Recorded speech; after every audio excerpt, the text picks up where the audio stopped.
All right. Well, I am so excited to be able to introduce our next speaker, um, who will be sharing a session, Seeing Math in Nature. So with us today, we have Kathy Balman, and Kathy is a National Geographic certified educator.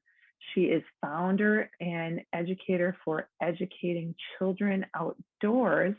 And I'd like to tell you a little bit more about Kathy. Kathy quit her full-time job in July 2011 to stay home and to stay at home and be a homeschool mom to her two children.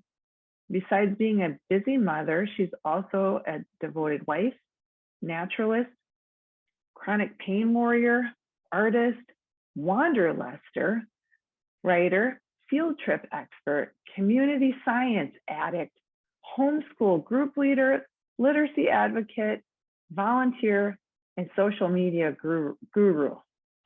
Kathy is passionate about getting children outside and immersed in nature, which she's been doing with her own children since they were just a few days old.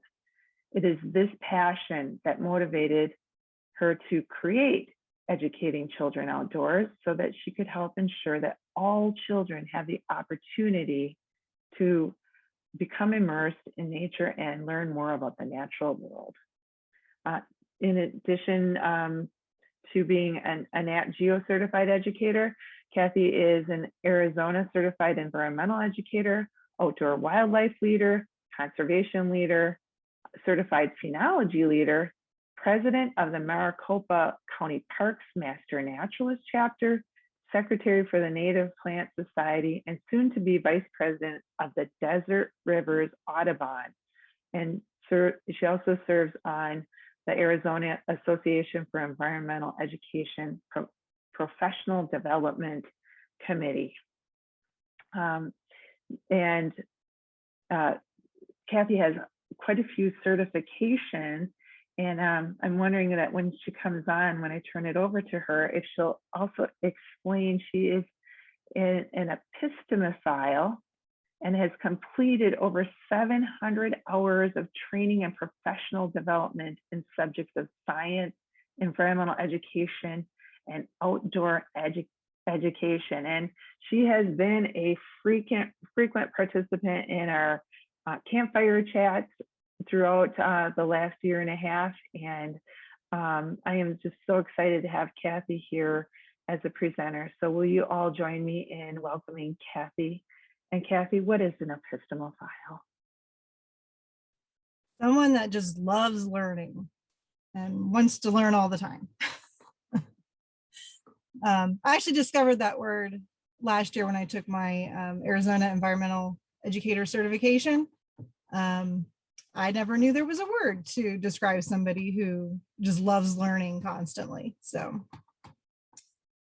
like our actual first speaker last week, I'm also a Gemini. So I also have a lot of stuff going on in my head all the time. And I also tend to talk really fast. I'm originally from Pennsylvania. So if I'm talking too fast, let me know so I can slow down.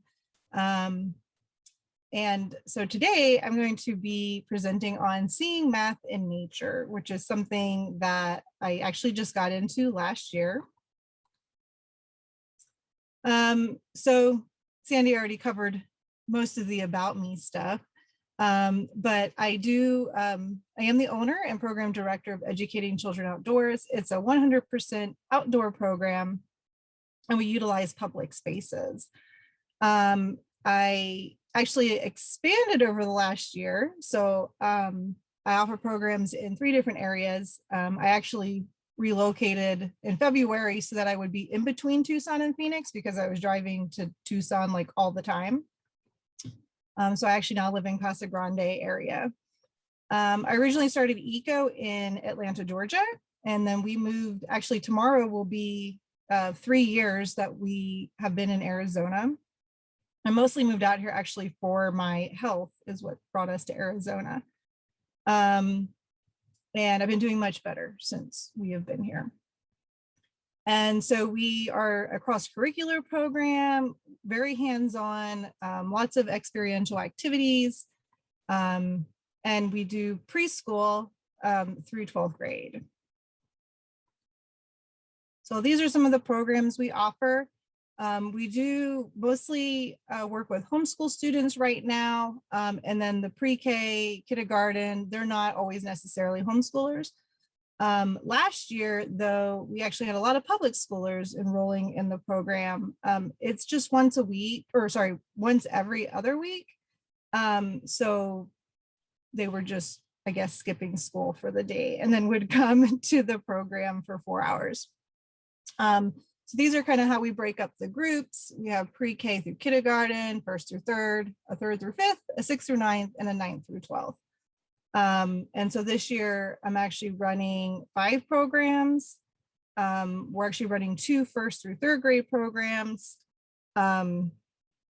In addition, I also have a nature journaling club that meets once a month, a birding club that meets once a month, wildlife wonders classes, which are sort of a drop-in option for families that can't commit to the semester programs. And then we do some free family hikes and free desert pop-up plays, which are geared more towards that pre-K through K. We do a lot of like loose parts play and like a story time. I also launched a book club, a nature-themed book club this year. We'll see how that goes. And then in addition, I offer private programs for groups like Scouts. I've had some teachers that have asked me about speaking to students and coming into the schools. And I was launching that last year, which obviously did not happen because no schools were open. Wanted to take a moment for the land acknowledgement. So if you're not familiar with the website, native-land.ca, you can go to that website and find out what tribes are recognized in your area. As you can see, in Arizona, we actually have a lot. We have 22 federally recognized Native nations. I think we're actually one of the states with the highest Native nations. So we do incorporate a lot of indigenous knowledge into our program.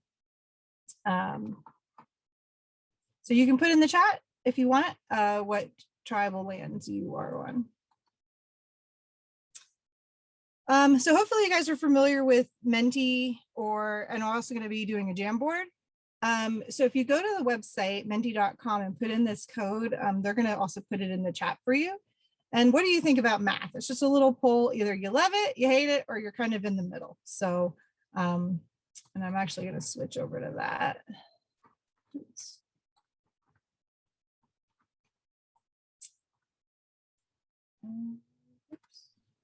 I'm working on the chat thing. No, sorry. Come on, go out. I'm going to go to the poll and show you guys. So we should see y'all's responses. And here's that code again too at the top. I hope that's the one I put in the presentation. Sometimes it changes the code. Like if it, is that the right? Oh yeah, the code on the PowerPoint was wrong. They like update the code if you don't use it in like a couple days. I just found that out. So.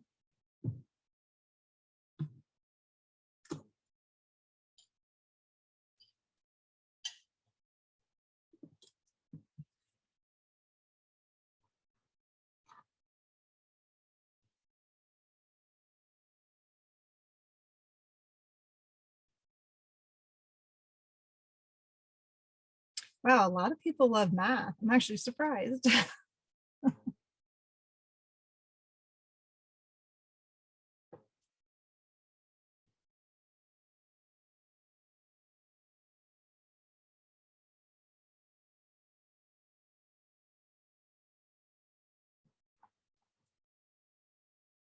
All right. Well, while everybody continues to answer that, I'm going to move on to the next slide.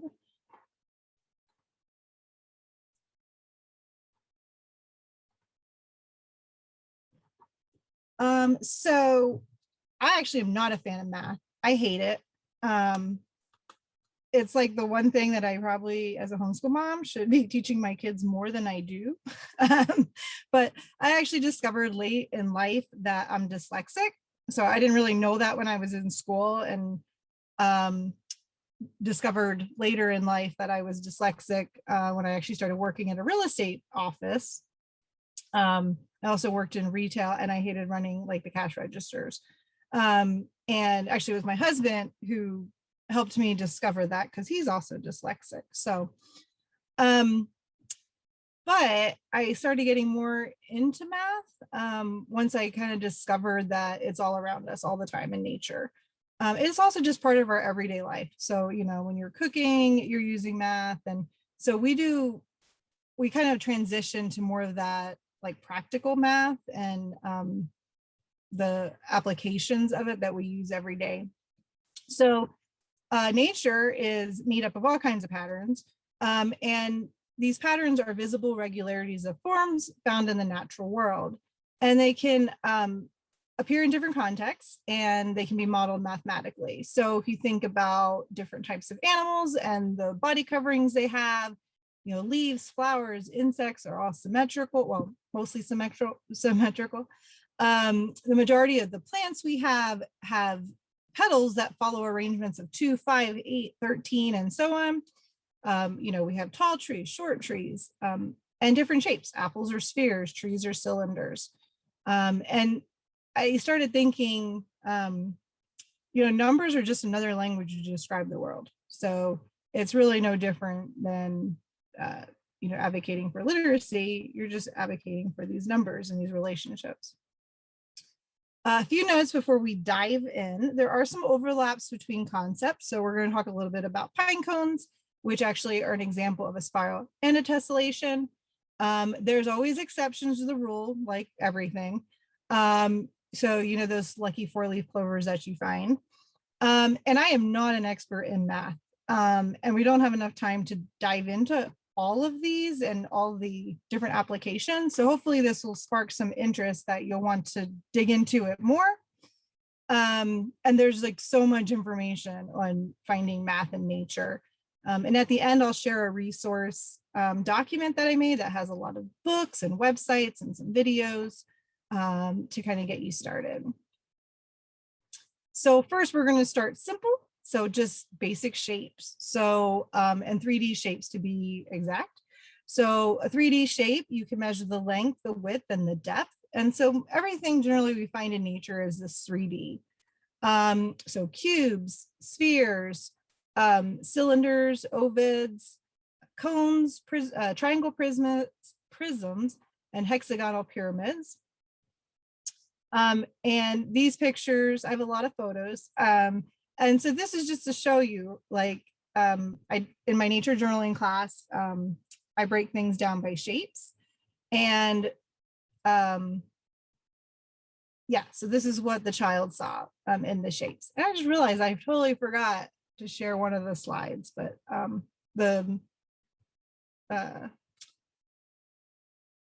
forgot to share the Jamboard. And so if you begin to look at shapes in nature, you'll begin to see these other patterns emerge.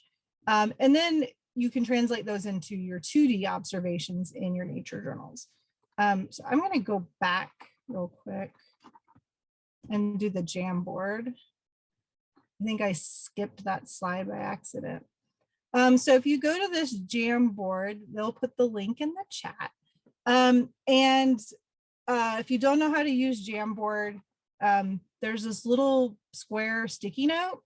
And so you can click on that and type in your thoughts and then save it and then put it under one of these examples. So think about when you were out in nature, did you see any fractals, tessellations, examples of symmetry, meanders? And you can put the sticky note underneath that category or another example. And I have a second page if this first page gets too full. So like I had an example of a spiral would be a snail shell. So I wanted to get some of your thoughts before we dive in more. Yeah, Kathy. Kathy, I need to pause. Yep. Oh, we're just having problems with access to the Jamboard. Oh no, people are joining. Yeah. We can join it, but we can't edit. Let me change the share. Maybe that's what it is. Oh, here, let me, well, it says everybody, oh, maybe let me change the editor. That's probably why. There you go. So if you refresh, it should work now. There you go. So now it should work.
All right, you guys rock.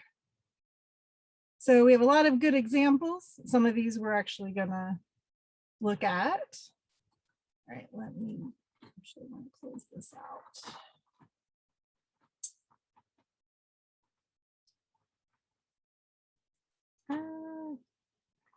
Okay, so we're going to look at some shapes. When I teach my nature journaling classes, you know, a lot of even children sometimes are apprehensive about drawing because they, you know, don't feel like they're good enough, or even, you know, in adults generally, if they haven't been drawing, are a little nervous. And I do encourage parents to always learn alongside their kids and keep a nature journal.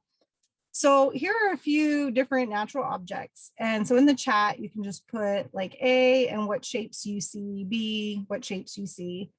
And so what shapes do you see in these different objects? And this is how I approach when I'm teaching kids how to draw, because drawing in shapes and seeing the shapes really helps you become better at those sketching in your journals. I don't know if I can see the chat at all. Oh, here we go.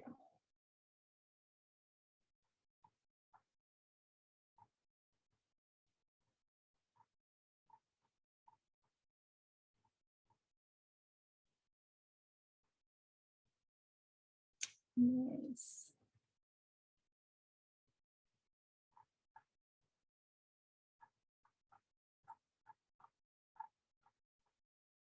All right, so, okay. So A, we've got some triangles, ovals, and circles. I see some of you guys put those down. And so I'm gonna have these little overlays to sort of show you these shapes. So the wings are very triangular. We have this oval body and a circle or oval for the head.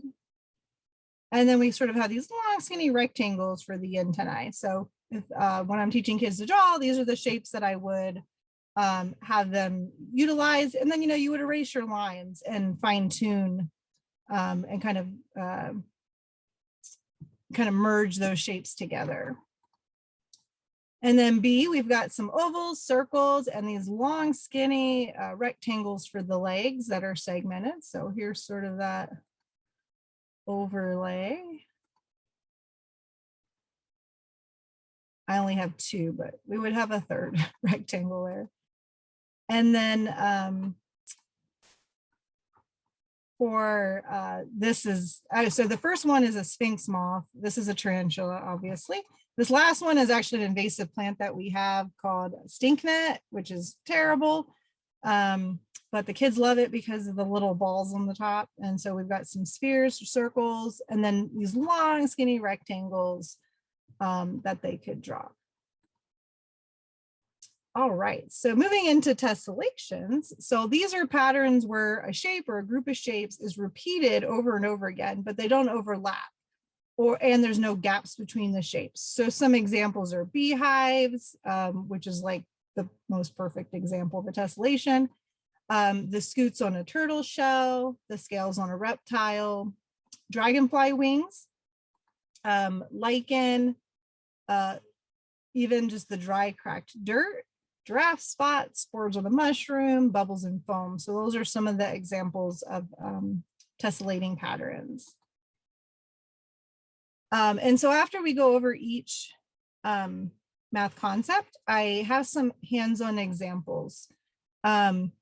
So again, I love kids working with their hands. So, and you may not always, maybe they're not finding any tessellating patterns when you're out and nature journaling. So I have some examples of some hands-on ways to get kids to explore tessellations a little more that combine nature. So some of these I'm actually using in the fall. We're learning about insects, well, arthropods. So they have like these little hexagon shapes, like tanagrams, and you know, you can use those to put together. This image here is a little sort of motor skills board that I made. And so this is honeycomb packing. A lot of times it's in boxes that have things that need to stay cold because it's got like foil on one side typically. And if you punch your finger into them, you have this really great honeycomb pattern underneath.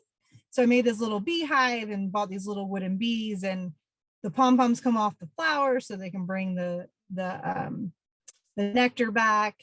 And so anyway, made this little activity. They can use tweezers. These we made last year.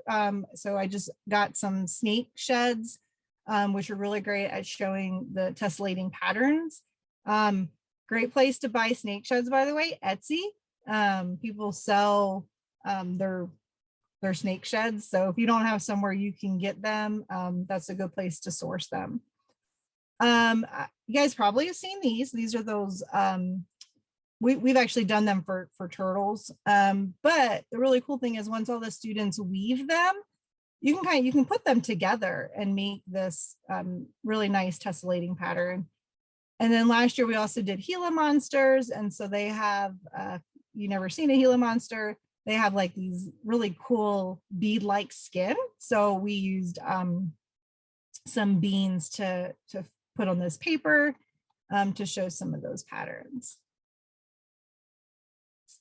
So next we've got symmetry. So something is symmetrical when it's the same on both sides. So if you folded the object in half, the two sides would match. And that folding line is called the line of symmetry. They can go in different directions. And you've got bilateral symmetry and radial symmetry. And then you can also have, you know, these different rotations. So this is showing the different, you've got reflections and rotations in symmetry. And so some examples, the starfish is a good example of radial symmetry. We've got leaves, flowers, sand dollars, beetles, butterflies, lots of insects are symmetrical, and even us, our faces. And sometimes it's important to note that in nature, it may not always be exact, because like if an insect nibbled on a leaf or a leaf broke off, it may not be exact. But here's some examples of symmetry that you can find. And then to make this, again, a little more hands-on, there's different projects you can do. Oh, and I meant to mention too, if you have something that you're not sure that is symmetrical, one good way for students to visualize that is to take a mirror and hold it on what they think is the line of symmetry. So if it was like this butterfly, they'd hold the mirror right here. And if the image in the mirror makes the object complete, then it's symmetrical. So that's another fun way to have students explore symmetry. So these are just some of the hands-on things we've done in the past. Actually, mandalas were mentioned earlier today. And so mandalas with loose parts are a great way for students to visualize symmetry.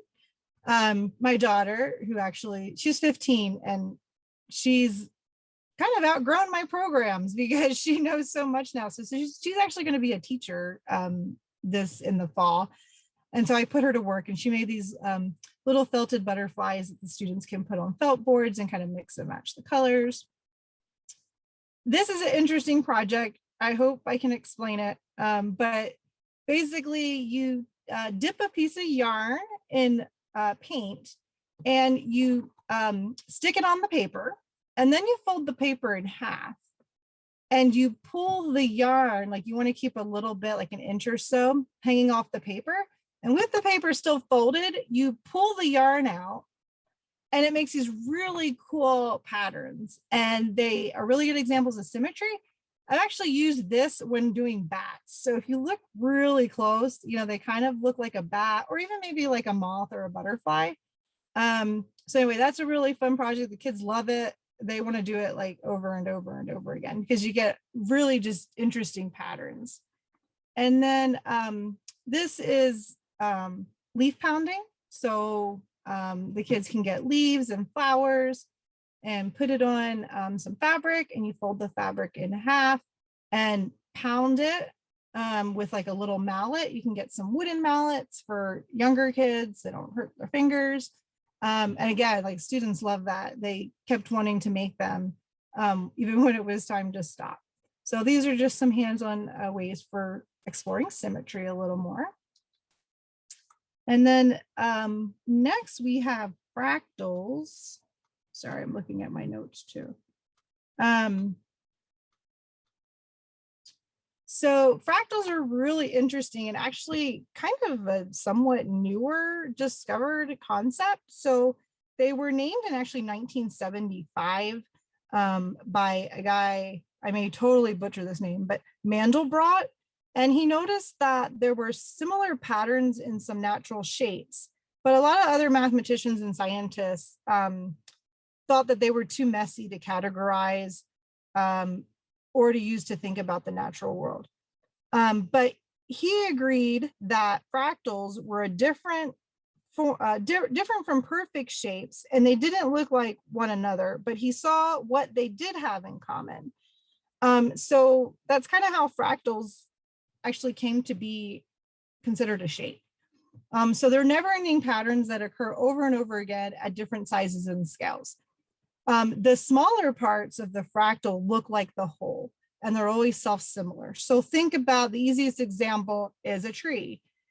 So if you break off a branch of a tree, it looks like the whole tree. So trees and ferns, if you're familiar with Queen Anne's lace, which is a white flower, and broccoli is another good example.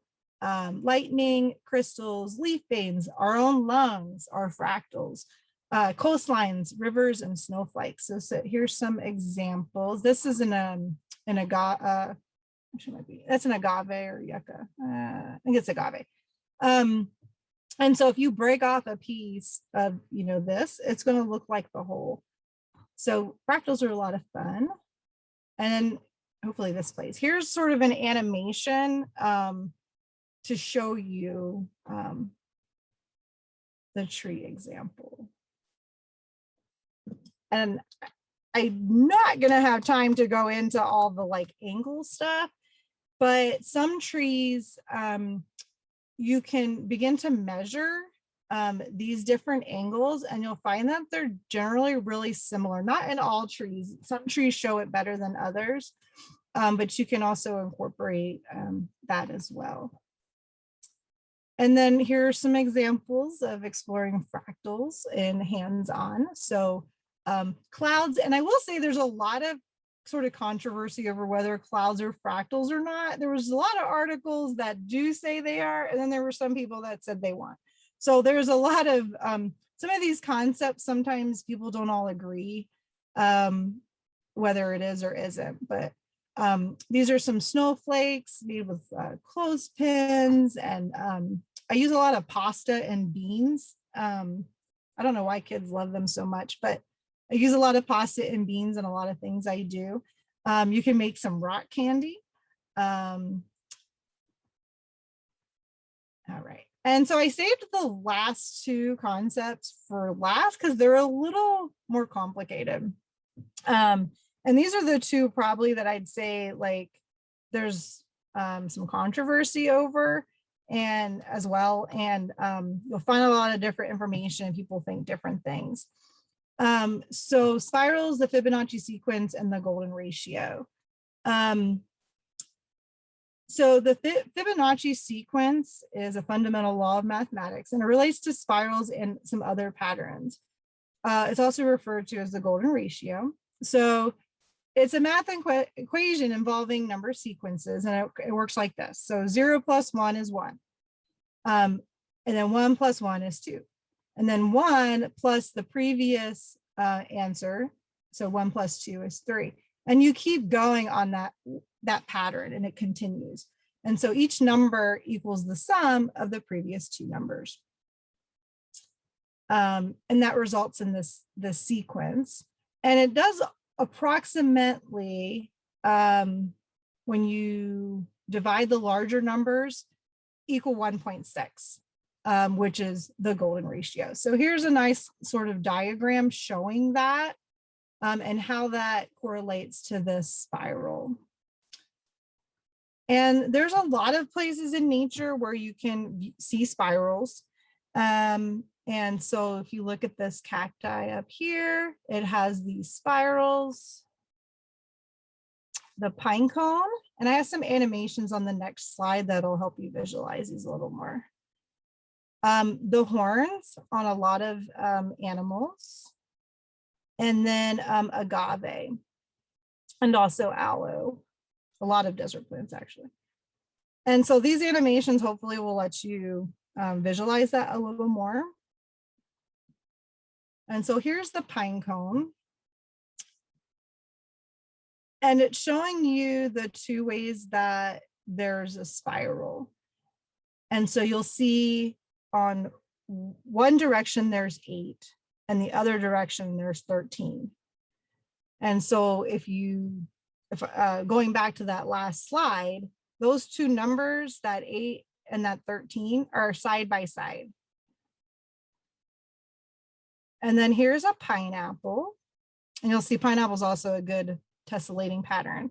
And so one way on the spiral, you get 21, and the other way you get 13. And again, that 13 and that 21 in that sequence of numbers are next to each other. And then this is showing you the Nautilus shell, which is like the image everybody uses when talking about the golden spiral or the golden ratio and spirals. But I actually found a lot of articles where people were like, no, it's not really. And so not everything in nature is going to be perfect because things do grow differently, or maybe something impacted the growth of the object. So there's kind of that caveat there of it may not always be 100%. So other examples of spirals, and I sort of have that note there. They may not necessarily follow the Fibonacci sequence or golden ratio, but these are still examples of spirals that kids may notice that particular pattern. So our own DNA. Hurricanes and tornadoes have spirals, snails. And so not all snails are necessarily perfect examples of the spiral, the golden spiral or golden ratio. Aloe, agave, our galaxy, pineapples, horns, waves, and ferns. So lots of different examples. So students may note that they see, oh, I see this spiral. And it may or may not be an exact golden ratio spiral, but getting them to make those observations is still important. Here's some hands-on ways to help students visualize those. So you could do a spider web. A lot of spiders have that spiral pattern in their wave or their webs. And then these are really cool. You can make these just using a piece of like plastic and then putting the tape around the edges so the plastic doesn't cut anybody. And you can draw in these, the golden ratio. These are a little off because these were used for a photography class. But you can make these so that it has the golden ratio on it, like that on the first slide where I showed that graph paper. And these are neat because then you can hold them up. So they can hold it up to something and sort of as a viewer to see if it matches the that golden ratio. Oops. All right, and then the next one is meanders. This one's probably the most complicated out of all of them. And so a meander is a winding curve or a bend in a river. In mathematics, a meander or closed meander is a self-avoiding closed curve which intersects a line a number of times. So the best examples of these are rivers and streams. So rivers and streams flow due to gravity, and they follow generally the path of least resistance. And very rarely do rivers flow in a straight line for very long. They curve or meander, and generally due to erosion or other things that are in their way, like rocks. And when that water travels through the river, you'll notice that it generally flows faster in some areas and that the water is deeper in other areas. And so that's generally a result of erosion on the outer bank, and the sediment is pulled towards the inner bank and the flow slows down. Meanders constantly are changing, and they can turn into other things like oxbow lakes when two outside bends erode together and they make a shorter route. So here's an example of a river. I was trying to use all my own pictures, so I don't have like an amazing picture of a river, but you can see the bends in this. And honestly, this math that involves meanders, I am still trying to figure out. Like my brain doesn't fully understand it. So definitely suggest looking more in depth into this one, but there's a lot of calculations. So this one's probably good for like older students to dive into. But you can do these different math equations and see that a lot of times, and again, there was different people said different things, but that it equals pi. So a lot of times the way that these are flowing, you'll get that 3.14. And then this, again, I'm not even going to pretend to understand this math, but you could actually get into looking at radiuses and how these rivers, when they are doing this meandering, have these circles that show up. And anyway, it is really fascinating, and there's a lot of information on this. I wish I knew more to tell you guys, but you'll have to explore this one in a little more depth. Some examples of ways to kind of show students these meanderings, because you may not have a really good view of a river from high up, but I'm sure a lot of you have probably seen this Project Wet example. I don't know, they might be doing it today in the Project Wet class, judging by the materials they told everybody to get. But you can take these pieces of paper and the students can crumble it up. And the cool thing is each time you do it, you get different things, but you use a washable marker to highlight where your rivers and your peaks are. And then you spray it with a spray bottle, and it's really cool because you can see the water run down. So it's a good way for students to visualize some meandering rivers and how water flows downhill and how it doesn't always follow a straight line.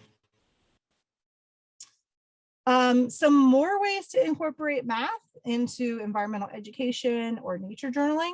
And I do have a lot of these, some of these, as well as the tools we're going to get into on the document that'll be shared at the end. So you can measure the heights of trees and saguaros by using angles. You can obviously count objects. That's great for younger kids. Measuring the density of the forest canopy with a densiometer. And again, I'll explain these in a little more detail on the next slide. Tracking phenology. So if you're not familiar with phenology, it's basically looking at how things are changing over time So really important for understanding seasonal changes, maybe also exploring how climate change is affecting the environment. And a lot of the protocols in place, you're using estimation to measure intensity. So you're not like actually counting every leaf on a tree, you're making estimation. So that can be a really good way for students to understand that concept. Making graphs, so graphing different things that you're observing, like birds, maybe different colors of birds or something like that. Comparing and contrasting different items and looking for concentric circles. That's a good one for understanding dendrochronology. Measuring objects using rulers or calipers, and conducting transects or quadrants. I actually think on Tuesday that was brought up in one of the talks, and completing ethograms, and then exploring other patterns, so stripes and spots, and weighing objects. So these are some photos of graphs that students have made, measuring a turtle shell. This little guy here, where we were learning about recording temperatures and like the shade and in the sun and how those are different. And so why do we see all these concepts and patterns in nature? So there are reasons these patterns exist. And so exploring these concepts with students, these are some of the standards, and I specifically utilize a lot of the NGSS standards and the NAAE framework. So these are some of the concepts that the students will be exploring. So understanding natural phenomena, they're going to be asking questions, defining problems, organizing and analyzing data, cause and effect, structure and function, and creating systems and system models, using mathematical and conceptual thinking, engaging in arguments from evidence, drawing conclusions, developing explanations, understanding wildlife and the different ecological systems, and revealing patterns. So lots of those standards are going to be explored when you explore math and nature.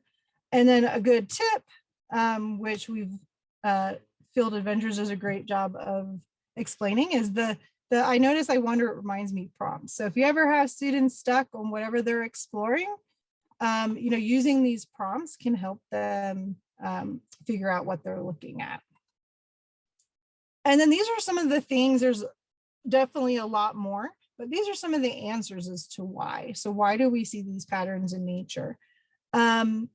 And they can tell us the story of how things grow and change over time. A lot of these have to do with the adaptation and survival. So a lot of these spiral shapes help animals and plants survive and adapt to their environment that they're in. Specifically thinking here, like in the desert with cacti and agave, the reason they have those spiral shapes, it helps funnel and channel water. So there's a reason that these things have these shapes. And it just makes things beautiful, makes it pleasing to the eye, makes us really appreciate things. So those are just some of the things that students may come up with. There's a lot more. And so now kind of digging a little bit into tools. Let me check the time. I love tools, and I like the little guys, the preschoolers, like I put a ruler in their hand. They may not know what it's exactly for yet, but I love introducing students to tools. So these are some of the tools, rulers, protractors, compasses. And this compass I'm talking about is the one to make circles. I have a lot of parents that don't know that tool exists. Like they think of compass and they think of finding directions. So the drawing compasses, the calipers, the densiometer is used to measure, again, it's kind of that intensity. So a lot of people use it in forestry service to measure tree canopies. There in the resources document that's going to be shared, there is a way to make this. They're really expensive to buy, but the NASA Globe has instructions on how to sort of make this using like a tube. It's really simple. And clinometer and the triangular rulers, I can never say this word. But a kilometer too is a used to measure angles. So again, you can make these using like MDF board or a piece of cardboard. There's a few different options for making those, but basically it's used to measure the height of objects. So you measure your distance between you and the tree, and you keep walking back. Well, you walk back until you can see the top of the tree with the triangle, and then you measure your distance and it gives you approximation of tree height. There's also an app that now does it, which is in the resource document. Let's see, this tool, I don't know how you say it. But anyway, that like a lot of doctors use it to measure angles of like if you hurt your arm or whatever, and they're trying to see how high you can reach your arm. You can buy them on Amazon. They're not very expensive. Mirrors for helping with the symmetry. Another thing that I give students a lot of times for mirrors are the little dental mirrors. So you can buy them like 100 pack on Amazon for like next to nothing. And the kids love them. And that's kind of fun to like explore things that you either want like a different viewpoint of, or maybe you can't see very well. So they can like hold this little mirror up at different angles and see different things from different sides. And then our own bodies, you know, having students measure how long their forearm is, and then they can use that to measure objects if they don't have a ruler. So using biometrics. All right. Cross-curricular connections. So again, I'm a huge fan of tying everything together. You know, Sonia mentioned that spider web, which I just loved, because when I explain to people how we homeschool, I tell them that we do spider web learning. And basically, because everything's connected. So other than math, as they're exploring these patterns, they're also going to be learning some history and geography, you know, how rivers flow. They can learn about all these different scientists who discovered these different patterns. And so there's really great cross-curricular connections that can be made. All right. So I am almost done. So one of my favorite things about coming to conferences and, you know, just attending workshops in general is just all the things you learn and the resources. So I didn't want to let you leave empty-handed. So they'll post a link to the resource page that I made, has a list of books and videos, the tools that we talked about, my contact information, and a link to this PowerPoint is on there as well. So that'll hopefully get you started. These are some of the books that I bought recently. This Patterns in Nature is kind of expensive. It's like a $40 book, but it's got really great photographs of different examples. And then like Wild Fibonacci and Swirl by Swirl are more like picture storybooks.